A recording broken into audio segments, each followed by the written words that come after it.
Tota acció humana té un impacte sobre el medi ambient que implica la seva degradació.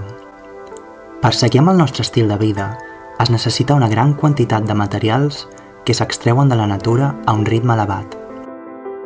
En concret, les activitats de la construcció generen impactes molt significatius sobre el medi. Això és degut a l'elevada demanda de recursos materials, energia i aigua que es requereixen, tant en els processos de construcció com en l'extracció de matèries primeres per la fabricació de productes o en l'ús dels edificis. És important conèixer els impactes i buscar la manera de reduir-los amb l'objectiu d'assolir un model sostenible en un sector tan demandant de matèries primeres i energia com és el de la construcció.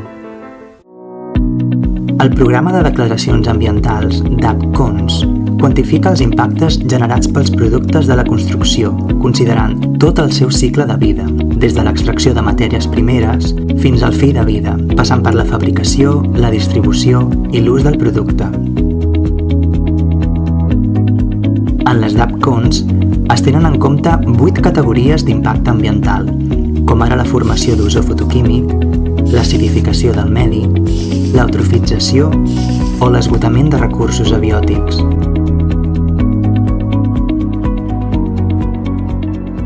Un dels impactes més evidents és l'esgotament de recursos abiòtics, és a dir, la disminució de la disponibilitat de recursos naturals no provinents d'éssers vius.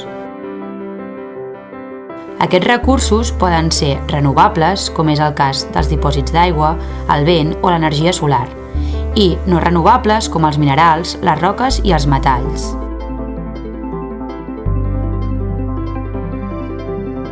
Alguns exemples de minerals i roques són el marbre, el granit, la pissarra, el basalt o la roca calcària.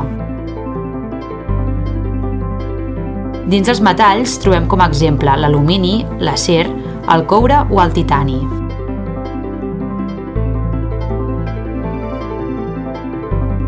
Actualment, el ritme de regeneració de les matèries primeres, és a dir, el temps que triga un recurs en tornar a estar disponible per ser utilitzat, és molt baix, en comparació amb el nivell d'explotació en una escala de temps humana.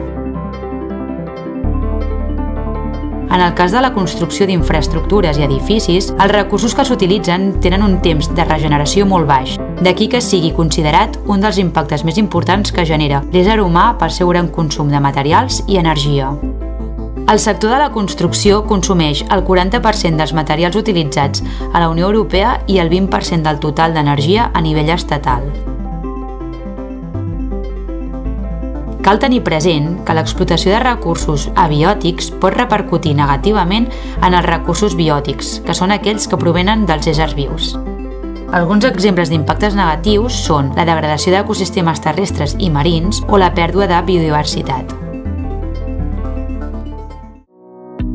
Gràcies a les DAP-CONS, els actors implicats en la construcció i rehabilitació d'edificis, com els prescriptors de materials, podran disposar de la informació necessària per escollir els materials i productes en base a criteris ambientals. Al tractar-se d'ecoetiquetes de tipus 3, les empreses poden demostrar la seva implicació i respecte pel medi ambient, ja que donen informació als tècnics a l'hora d'escollir productes més respectuosos i adoptar mesures sostenibles dins del sector.